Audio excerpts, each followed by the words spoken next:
it's a syndicate dahil tignan mo, more than 2 or 3 who group themselves for a common illegal purpose, no? Could be termed as a syndicate at Sa kuha ng closed-circuit television footage na ito, kita na binabagtas ng luxury car na ito ang kahabaan ng Taft Avenue sa Pasay City nang biglang harangin ng 2 motorsiklo. Lula ng kotse ang 3 Chinese at 1 Malaysian national na pawang mga turista sa bansa. 2 pulis ang sakay ng motorsiklo na may markings ng PNP, habang sibilya naman ang lula ng motorsiklong mayroong blinker. Ayon kay PNP Chief Police General Romel Francisco Marbil, matapos harangin ang luxury car, inilipat ang 4 na biktima sa nakasunod na puting van. Subalit nakatakas ang 2 sa mga ito at nakapagsumbong sa barangay. Pagkahinto ng sakyan, inabdak ng 6. So yung since kulang silang 6 and 4 po yung victims natin, 2 nakatakbo kasi hindi nila kaya eh. So that's what happened.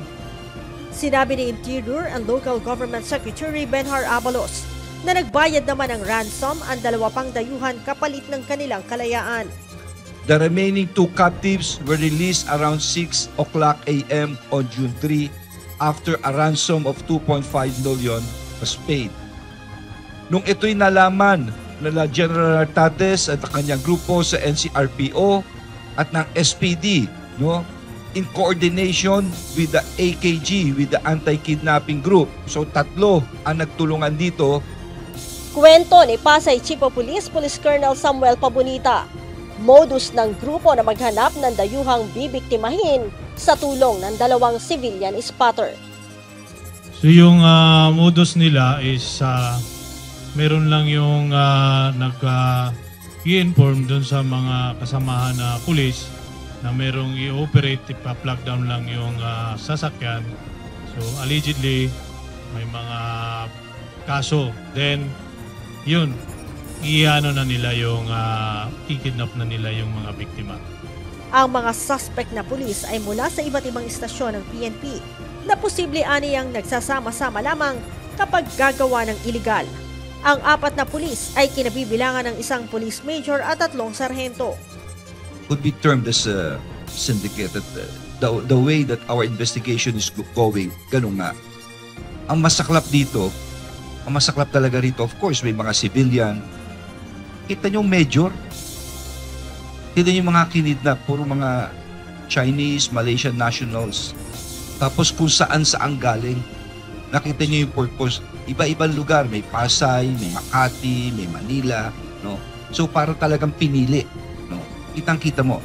Kinumpirma ni National Capital Region Police Office Director, Police Major General Jose Melencio Nartates Jr.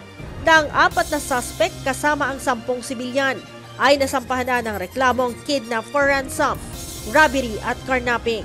We are committed to finally convict and or have a good conviction dito sa 4 na arrested and as well as those identified personalities.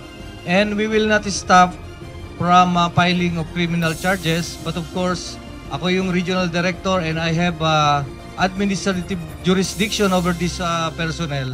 Corresponding administrative charges will be filed such that siguro in matter of 2-3 months magkaroon tayo ng disposition.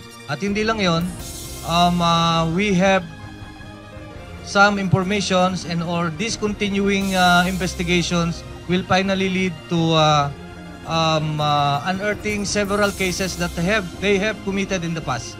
Nagpapatuloy naman ang investigasyon ng PNP upang matukoy kung may iba pang pulis na sangkot sa iligal na aktibidad ng 4 na suspect.